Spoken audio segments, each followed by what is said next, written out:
on Correction. I want to thank the Osborne Association Youth Action Council, Vocal New York, Center for Community Alternatives, and the many families of incarcerated individuals, and of course my Assembly colleagues for joining us today to advocate for the Protect In-Person Visitation Act.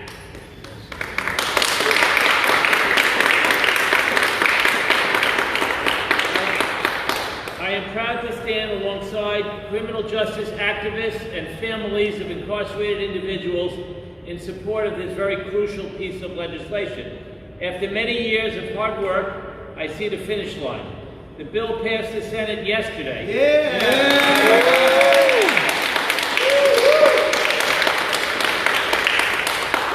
And is on the Assembly debate list today. This vital bill will codify in-person visitation at all correctional facilities. Right now, the only facilities that have 7-day visitation are maximum security facilities, and even then, it's totally up to the discretion of docs. There's no codification. We have to strengthen existing visitation programs and ensure these programs are more accommodating for the families of the incarcerated. During the COVID-19 pandemic, we saw a trend of reducing in-person visitation and switching to video conferencing in many states. Although it may have been a reasonable substitute during the height of the pandemic, this cannot be a permanent solution. Many states are switching to video visitation permanently. And we cannot allow this to be the norm here in New York. That's right. I've said this before, and I will say it again. I am chair of the Committee on Correction, not the Committee on Punishment.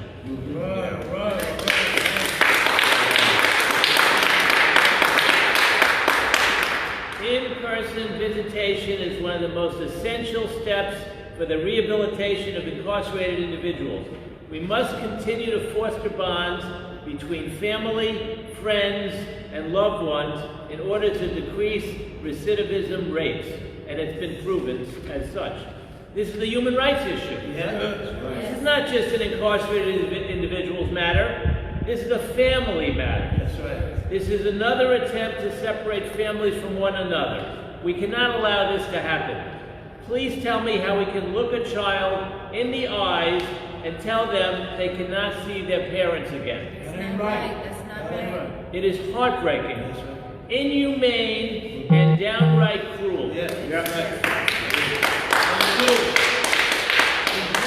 Incarcerated individuals are humans and should not be treated as mere second-class citizens.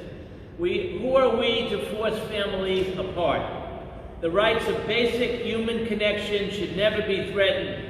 And as long as I'm chair of the Correction Committee, and as long as I'm in the legislature, I will not let that happen.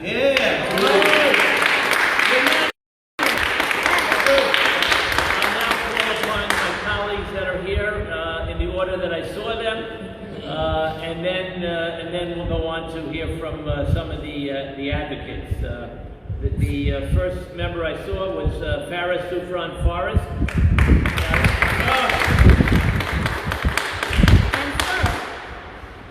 I'm here in support of in-person visitations because as a nurse, I deliver family-centered care. And so when I visited women at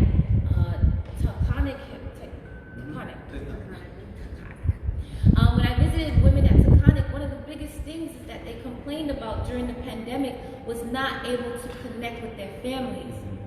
I felt the same way. When my father was in the nursing home, I was not able to step up and advocate for him. I was not even there during the last few days, right before he died, in neglect.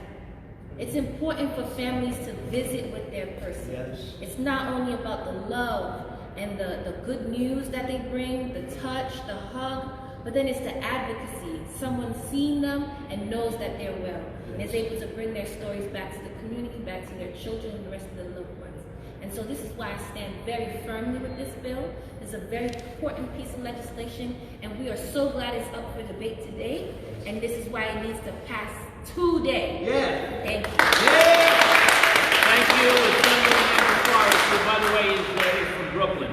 I now call upon one of our new members of the committee, although becoming a senior member of the legislature pretty quickly, but a new member of the Correction Committee, Assembly Member Harvey Epstein from Manhattan.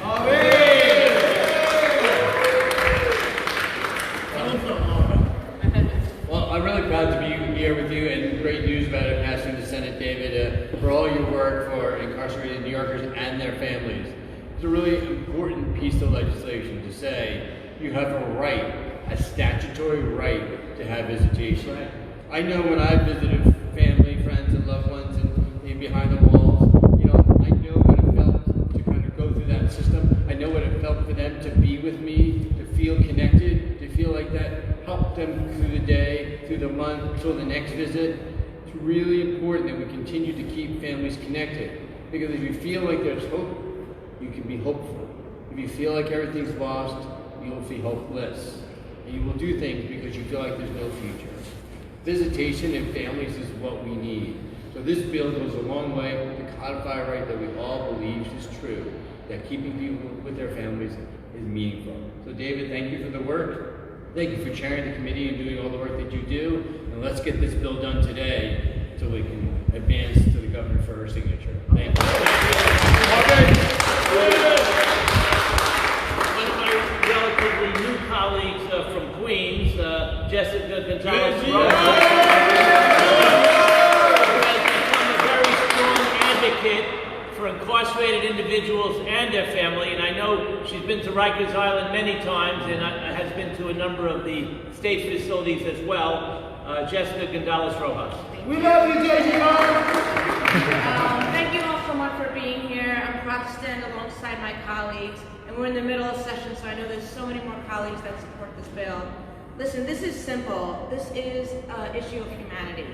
As the Assemblymember Weprin said, I have already visited Rikers 3 times, and I've visited Bedford Hills twice, a maximum security women's prison, and a juvenile justice facility as well, or injustice, I will say.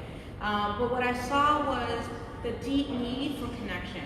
And I got to speak with individuals who have been incarcerated, who were eager to tell their stories, eager to share their solutions, and eager to share the conditions that they were facing behind bars. And I know as a legislator, I was deeply impacted by those stories and why I feel like such an advocate and an activist on behalf of folks who are incarcerated. But to imagine that these folks can't see their own loved ones, their own family members, their own children, their grandchildren, their parents, their grandparents, those that are helping their community survive while they are held in a cage, that to me seems deeply, deeply inhumane. It's so important to be able to have those in-person visits. Again, being part of that system, it is not a pleasant experience to go to a prison and to be held there. And to, without that sense of humanity, by being able to talk and touch and hug a loved one, it's just really deeply harmful to their well-being and well-being of their communities. So I thank the sponsor for this bill. It is a no-brainer, like an absolute no-brainer. We have 24 hours left, and I thank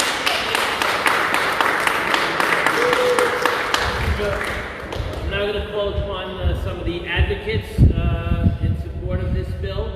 My good friend and someone that's become a real advocate in the legal community for formerly incarcerated individuals and for achieving justice in so many different ways, Jeff Deskovic.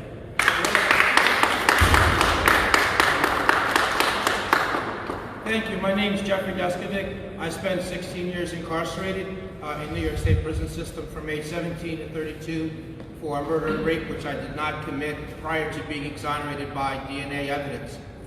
While I was incarcerated, receiving visits, particularly in the early years, where I struggled to adjust to being incarcerated, that was essential to me. as I struggled with feelings of hopelessness, helplessness, thoughts of giving up, suicidal ideation. Receiving that contact from the outside world was very important for me in not succumbing to any of those things. Beyond that, as I saw fellow prisoners, when they would go and get visits from their family and friends, they would come back with a smile on their face. They would talk about dreams of a crime-free life in which they could embark on one career or another that would make their kids or their parents proud of them. And I feel like that element really goes away when there is nobody to come and visit. You know, in addition, as a prisoner, you're really, really vulnerable. And when the administration knows that you have friends and family on the outside that come to visit you, that's like a type of protection. So on that basis, we need to maintain the in-person visitation. And the last point I'll make, which kind of ties into a different point, you know, family contact, community support, that's a key element with respect to rehabilitation and being able to transition back into society, into a crime-free life. So we need those family ties. And I'm sorry, a video visit doesn't cut it. We need it in person. So for all those reasons, I support this bill. Thank you. Thank you. We've been joined by another colleague, another member of the Corrections Committee, someone who actually is celebrating his birthday with us today. All right. Happy birthday.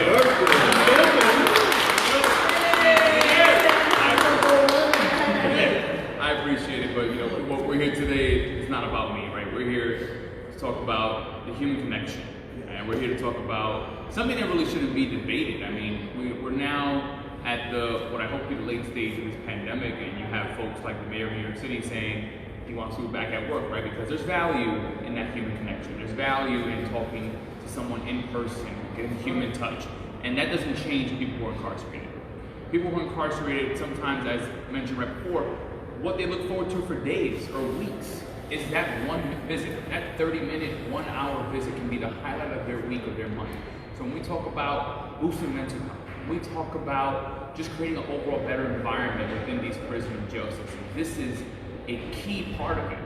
And you know, you can have these companies who are probably making thousands or $100,000 saying, "Oh, I want the televisits to continue."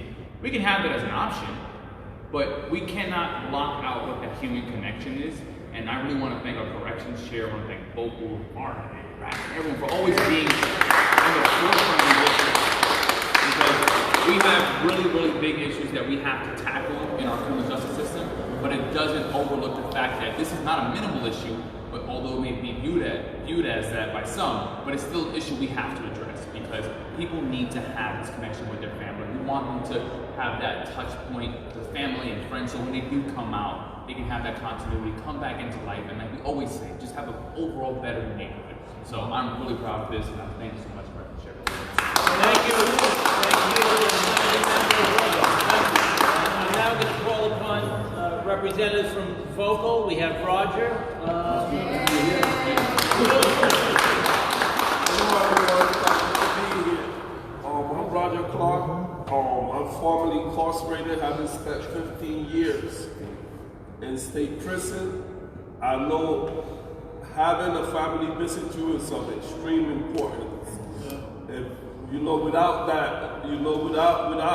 that connection of knowing what's going on outside with your families, you're going to be devastated. This is why this bill is so important, and I'm glad that the Senate had the courage to pass it, and I hope that the Assembly do the same. We cannot continue to lock people up and not give them the opportunity to see their family, to hug them, to find out everything that's going on, and for you to tell your family what's going on with you. You know, that bill is important. So I applaud y'all, and I hope that the bill is respected and that bad correction officers do not continue to deprive people, because when you in there, the staff, lawmakers, they don't know what's going on. So if you're in the box, if you're in solitary confinement and you have a visit and an officer decides to tell your family, "Nah, go away," there is really no way for that incarcerated individual to let it be known. So I hope that there are safeguards to make sure that there is accountability for those type of action, because now it's law. Thank you. Representative of Draft and representative of the Center for Community Alternatives, who wants to speak? Yeah. Marvin? Good afternoon. Thank you for allowing me to be here today. Marvin Mayfield.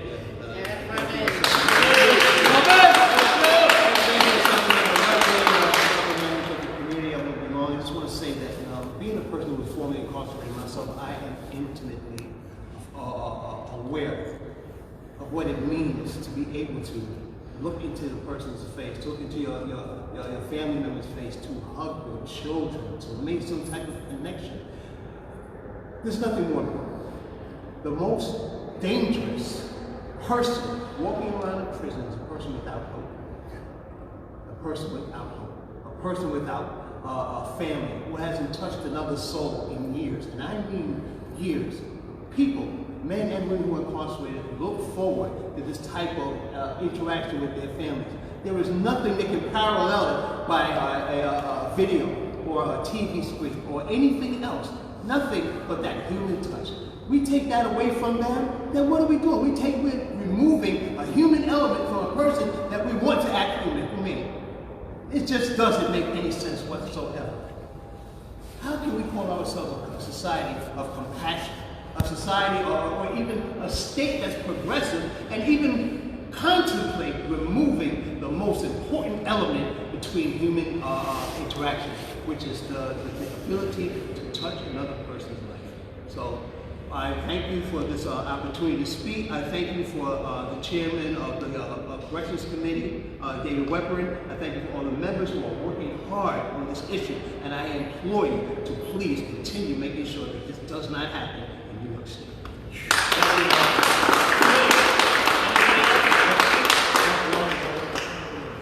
Come forward, identify yourself My and name your is- affiliation. My name is Warren O'Malley. I work with several elected officials as well as organizations like CCA, Marvin Mayfield, and Katie Schaefer, Jessica Gonzalez Rojas, which is a blessing. David Wepburn, the chairman of Corrections. JGR made a point. She said these cages. Yes, they're cages, but we're not animals. We're humans. And the problem we have is during COVID, when visits were taken, packages were denied, things were stolen from staff, the uptick from staff to prisoner abuse and assault rose to 115 to 150%. These are numbers that make no sense because last year or months prior to COVID, the numbers were down. So I have to employ the legislature, I have to employ the assembly. Look, if you don't pass this, what you will be doing to a prisoner at that point is giving null of hope. Not none, null. And when there's no hope, that's when it becomes a violent situation for everyone. And we don't want that. We don't want no hope. We want some hope. Because at the end of the day, 95% of these prisoners are coming home to our society. In jest, I said this to many people. I said, if you get incarcerated and you go upstate to New York, they try to infect you. But if you're already infected, they try to make you rabid. And when you get released to society, they want you to spread that infection so they can employ their unborn legacy pension. That is what's going on if you take away these visits. It is simple. Do not allow it to happen. And before I leave you, I'm going to leave you with this. In 2012, I was in Cayuga Correctional Center. I became a writer in the system, which is shunned upon because you cannot be a legal beagle or a writer. You can't write up staff, you can't write up institutional policies. I became a writer on a nonviolent ticket from a medium B. I went to Attica, Max A. My family panicked.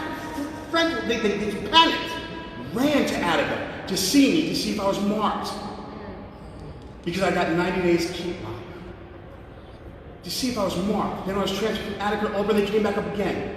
That human contact kept me still. Without it, I don't know. Because at the end of the day, we hear that it's corrections, but there's nothing correct about it. And they're not doing anything for us. If it wasn't my family and these lovely elected officials that have been by my side, I don't know where I would be. So once again, to the Assembly, the Senate already passed it. Now it is your turn. This is easy. It is a no-brainer. All you have to do is allow someone to have human contact, a human touch, a hug, a look, a moment to cry, a moment to show affection, a moment to show that you're human. If you take that away, then you're the enemy. Thank you, Warren. Anybody else like to speak? Hey, come forward. Come on down. Yes. My name is Tiana Taylor. With the RAP campaign, also an actionist with We Got Us Now. But before becoming a member of either of those organizations, I have been the daughter of an incarcerated father since I was 10 years old. My father and I were very close before he became incarcerated, and the main reason we got to keep that connection going is in-person visits. Being able to look your parent in the eyes is just invaluable to a young person. The times in my life where I was, the most confused, maybe struggling with an essay for school, or just really needing to be loved up on, I got to go and see my dad. I got to hold his hands from across the table. It's the little things. I got to walk to the vending machine with him and pick out what we were going to munch on. Those are things that really hold a child of an incarcerated parent down. Those are the things that keep us going. Someone that I really look up to once said, children of incarcerated parents are like an invisible population. I agree. The shame and the stigma that came with having an incarcerated father really weighed on me as a young person. But being able to visit him and see that he was still a human, he still had us, and we had him, really helped. If it wasn't for that, my mental health would not have been the way that it was able to be. And I know so many other young people with parents that are incarcerated need these visits. Since, growing up, I worked as a mediator at a middle school. So many times, these young girls and boys who are having really stressful times in school actually admitted to me, my parent is incarcerated. I haven't seen them in a while, and it's stressing me out. I can't focus on class because all I'm thinking about is my incarcerated parent and how I don't get to see them after this. This is what we go through. So we need this bill to pass, and I'm so happy that it will be passing today so we can put it in writing and get it codified.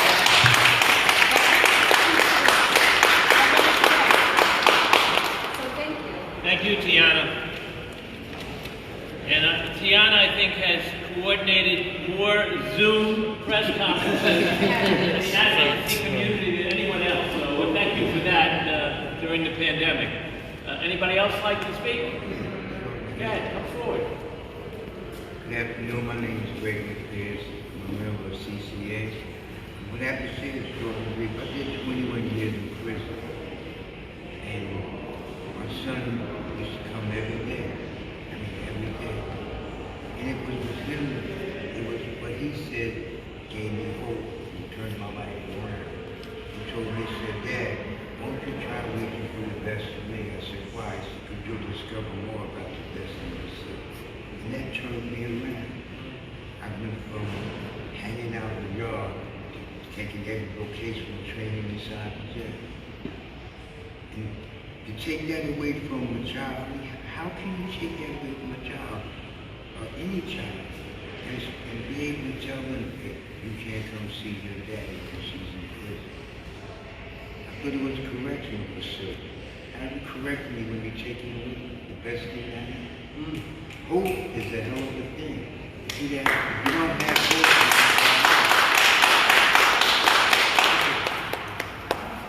Okay, I'm hoping we're going to pass this tonight. So